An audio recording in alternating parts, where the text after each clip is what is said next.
मानव के पृथ्वी तल पर पड़े प्रथम पद चिन्ह। उसे लगा वो अकेला क्यों चले। इसी भावना से उत्पन्न हुआ समाज। समाज के विकास से उत्पन्न हुई मानव संस्कृति और मानव संस्कृति के भिन्न भिन्न रूप धरती पर उभरने लगे। न जाने कितने युग बीत गए, कोई नहीं जानता। जब इतिहास ने आंख खोली, भारत भूमि पर संसार के पहले सुसंस्कृत राष्ट्र ने जन्म ले लिया था। एक अनादि राष्ट्र, पृथ्वी पर स्वर्ग और मानव में देवता के दर्शन, देवताओं की आत्मा हिमालय, आदिदेव शंकर की भूमि, जहां ऋषि मुनियों ने तपस्या करके श्रेष्ठ मनुष्य जीवन और एकात्म समाज की कल्पना का विकास किया और उन्हें साक्षात्कार हुआ एक एक मंत्र का।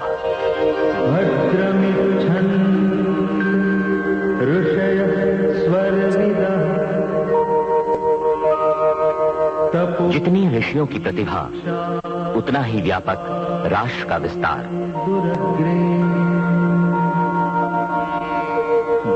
राष्ट्र भाव की व्यापकता हिमालय के उत्तुंग शिखरों में जन्मी, नदियों की धाराओं के साथ उत्तर के विशाल मैदानों को पार कर सुदूर दक्षिण में हिलोरे लेते सागर तक फैल गई।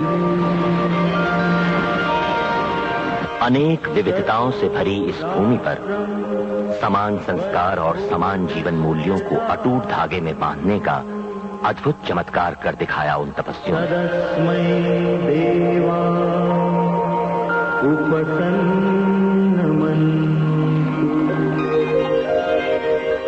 आसेतु हिमालय फैली हुई सजीव एवं वंदनीय मातृभूमि और उस पर एकात्म समाज, यही तो है हिंदू राष्ट्र की परिभाषा।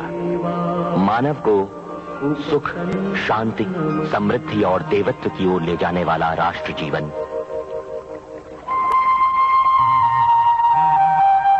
सर्वे सुखिनः सन्तु, सर्वे सन्तु निरामयाः, सर्वे भद्राणि पश्यन्तु। हजारों वर्षों तक आबादित रहा, पर एक अशुभ घड़ी आई।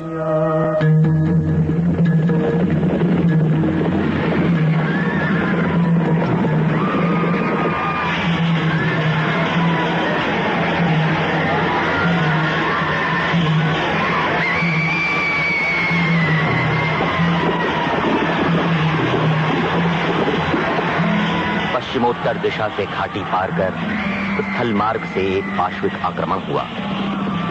फिर तो बार बार आक्रमण होने लगे। आक्रमणों का तांता सा लग गया।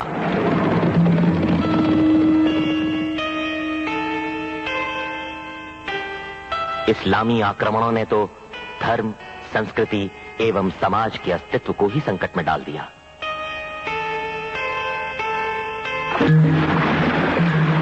सारे संसार पर राज्य करने की महत्वाकांक्षा लेकर आक्रमण हुआ सागर मार्ग से। ये आक्रमण था हिंदू समाज की विचारधारा पर। सांस्कृतिक वृक्ष की जड़ें इन आक्रमणों ने खोखली कर दी।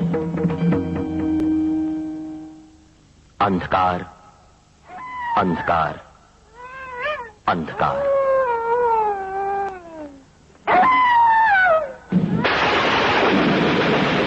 कभी कहीं कुछ क्षणों के लिए बिजली सी चमकी तो, पर क्षण भर के उस प्रकाश के बाद अंधकार और भी घना हो गया। राष्ट्रीय चेतना कभी लुप्त नहीं हुई। कहीं न कहीं एक नन्ही सी चिंगारी अवश्य चलती रही।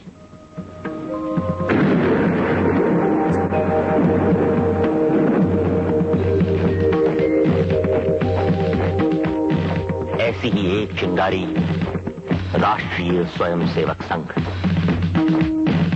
ऋषि, ब्रह्मर्षि एवं राजर्षियों के हाथों सिंचित इस महान संस्कृति का प्रतीक पवित्र भगवा ध्वज एक बार फिर ऊंचा लहराने लगा। राष्ट्र भावना का ये पुण्य प्रभाव अब तक की जमी सारी कालिमाओं को धो डालने के लिए निकल पड़ा।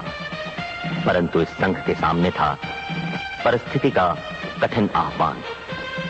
आशा तो ये थी कि कभी तो ये देश स्वतंत्र होगा और इस राष्ट्र का अंग अंग विकसित होगा, बलशाली बनेगा। परंतु हुआ उल्टा। स्वातंत्र प्राप्ति के साथ ही मातृभूमि खंडित हो गई। शेष भारत के स्वदेशी राज्यकर्ताओं ने हिंदुत्व से नाता ही तोड़ लिया। परकीय संस्कृति के प्रभाव के कारण परानुकरण, आत्मविश्वास का अभाव और व्यक्तिगत स्वार्थ आदि विकट समस्याएं खड़ी हो गईं।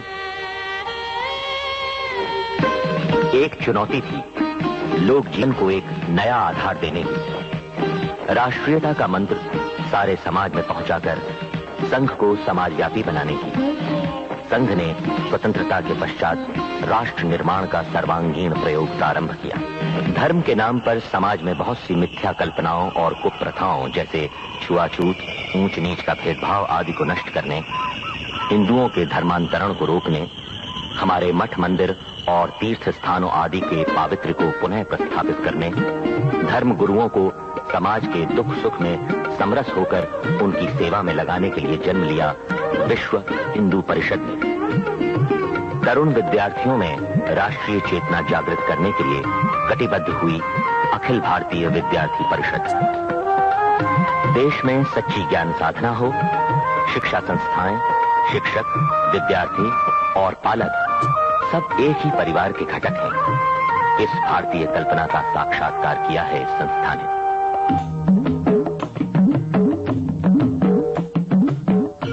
देश में सर्वत्र गिरिकंदराओं और मैदानी क्षेत्रों में फैली जनजातियों, दारिद्र्य पीड़ित, शोषित व उपेक्षित 100-150 वर्षों से ईसाई मिशनरियों के मोह जाल में फंसकर पूर्वजों के धर्म और राष्ट्रीय धारा से अलग हो रहे अपने बंधुओं को प्रेम पूर्वक गले लगाकर राष्ट्रीय प्रवाह में पुनः सम्मिलित कराने के लिए आगे आया है वनवासी कल्याण आश्रम। भारतीय मजदूर फंसा हुआ था वर्ग संघर्ष, हिंसा और धर्म विहीनता के जड़वादी तत्व ज्ञान का प्रचार करने वाले साम्यवादी लाल पंजे में। देश का औद्योगिकरण, उद्योगों का श्रमिकीकरण एवं श्रमिकों का राष्ट्रीयकरण, ये घोषणा देते हुए इस क्षेत्र में कूद पड़ा है भारतीय मजदूर संघ। लाल झंडे की जगह भगवा ध्वज और मई दिन के स्थान पर विश्वकर्मा दिन की कल्पना इसी ने दी है। संघ कार्य से प्रेरित होकर हिंदू महिलाओं की एक अखिल भारतीय संगठना राष्ट्रीय सेविका समिति भारतीय संस्कार व संस्कृति आदि की रक्षा करते हुए महिलाओं की सभी समस्याओं का समाधान भारतीय जीवन पद्धति से ढूंढ निकालने का प्रयास है इस मातृशक्ति का। 1972 से दीनदयाल शोध संस्थान ने कार्य प्रारंभ किया।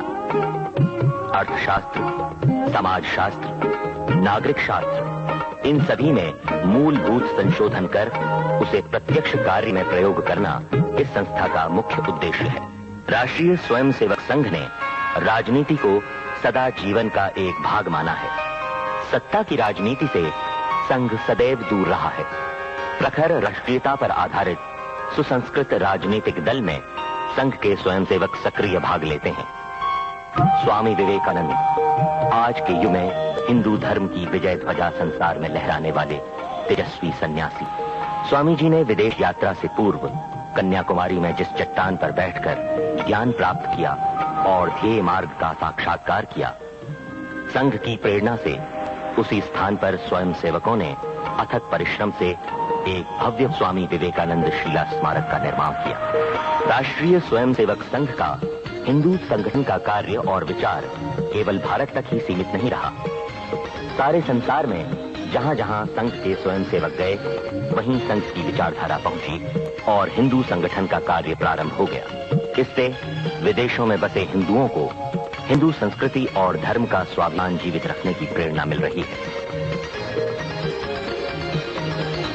सभी दिशाओं से असंख्य यात्री आगे बढ़ रहे हैं। उनके कार्यों का रूप भिन्न है, क्षेत्र भिन्न है, पर सबका लक्ष्य एक है, परम वैभवम नेतुमेतत् स्वराष्ट्रम।